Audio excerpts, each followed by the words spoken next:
Y'all trying to make me preach this today.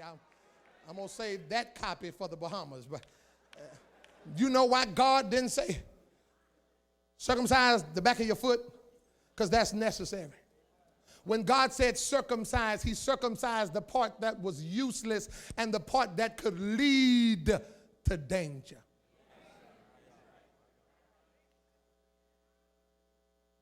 I wish this was the men's retreat.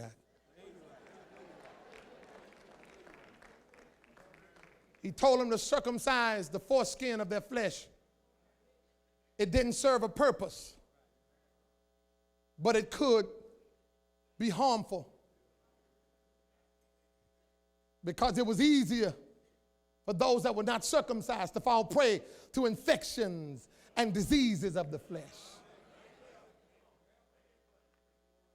God said, and even though it ain't doing no trouble now, ain't causing no harm now, it's useless and it's vain and it don't even serve a purpose. Take it off. Well, Bishop, this won't send you to hell. Will it further your walk with God? See, in this new season of our life, we got to stop looking at stuff and accepting it based on whether or not it's going to pull us back. I ain't got time for stuff that's going to keep me where I am. And if this thing ain't going to propel me, then I don't need it. And we sitting up here getting tripped up. And I love what they talked about the other day in the youth congress. I believe it was Sister Tasha Moore from Marshall. She talked about Adam and Eve in the garden. Some of you should have been here to hear that. She said there were so many trees God said you could eat of, and they got hung up on the one tree. And some of us sitting up in church now bitter at God because there's one thing we want to do and we're ignoring all the other freedoms that God gave us. Look at y'all gonna get quiet. I wonder how you can be saved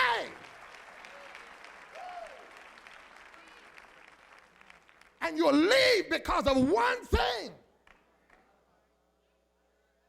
You know what I would not want it? I don't laugh at everything publicly. Now see, y'all made me preach this. I was trying to be nice. I don't laugh at everything publicly. I don't care if it was funny. I'll hold it in. Because I don't want to sign on to nobody's foolishness. And what are you going to look like speaking in tongues as the Spirit give utterance? And then folks see you sit up in a movie where they cussing and having sex, and you sit up there looking at it with your saved self. And you mean you laughing at that? And everybody watching you with your church-going self?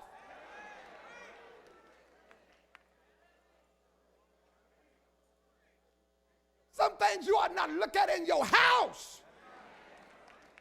Boy, y'all getting quiet now.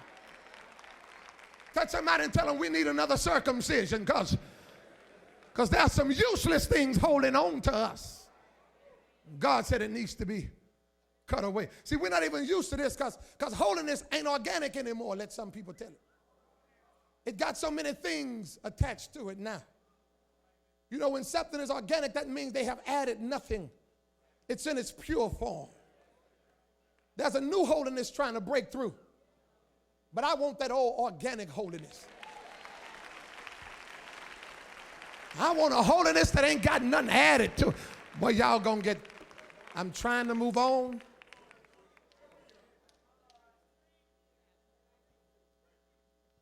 God said there needs to be another circumcision.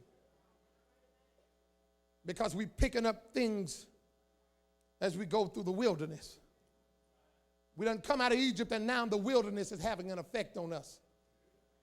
And God said, before you go in, I've got to reestablish this thing with you. You know, holiness folk didn't do everything just a few years ago. I told them now, and listen, I'm not talking about you. Unless I'm talking about you. I believe that we serve the God of the universe. And serving the God of the universe, he deserves to be respected as such. He is who he is. How did we start to relate to God in these ways? How did we get comfortable in our wilderness relating to God the way we do now? We do not have a choice in how we worship and honor God, because the Bible said they must worship him in spirit and truth. Now we are dictating how we worship God. Worship according to the dictates of my heart. You better worship according to the word. Spirit and truth. And I told you the other night, look at what's going on. The church needs another circumcision. Church world done picked up useless stuff. And we thought because it didn't harm us in the beginning, there was no harm coming. But now there are infections that are going through the church world. There's sickness, there's disease that's running through the church world now. Look at this stuff. And if we had did this when we were young, it wouldn't have hurt. And we wouldn't have bled as much. But because we matured the wrong way, God said it still has to be done. Now you're grown, you're hardened, you're mature, you're successful. But God said even now, there still must be a circumcision. Look at what we're doing now in church. And I'm telling you, don't look for this to happen in full gospel of the temple unless I have died and gone home to be with the Lord. People sitting up in church with the God of the universe supposedly in the same house with you. And they got white paint on their face.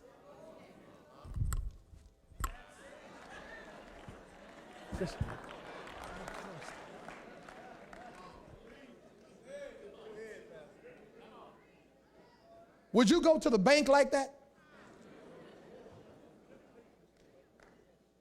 With white paint on your face, just go up in there, just. You wouldn't do that in the bank. Would you go to the White House and sit up in his house with white paint on your face and black pajamas?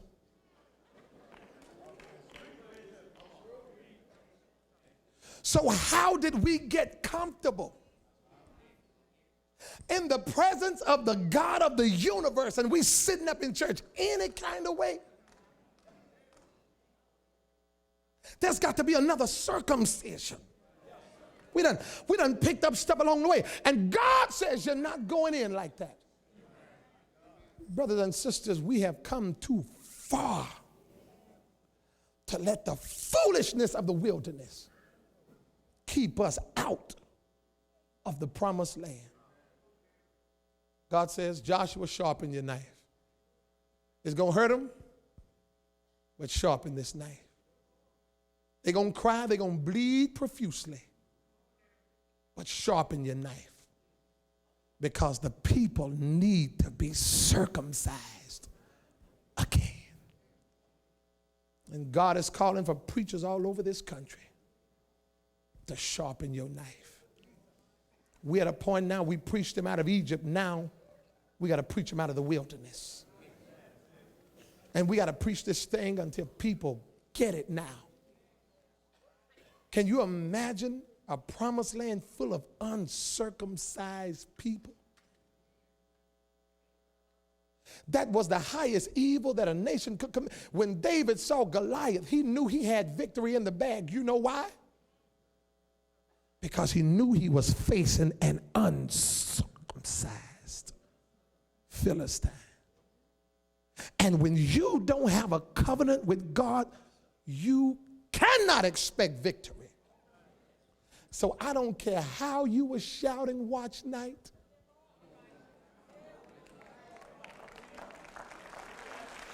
I don't care what kind of praise you say you're going to give God. This is my next level praise. Okay. But God says, where is the sign of the covenant? Where is the sign that you have a connection with God? He brought you out of that. Now you're in this, trying to get to what's over there. But what are you doing now? Did you get relaxed because where you are is better than where you came from? I'm here to tell you it's still not as good as where you're going.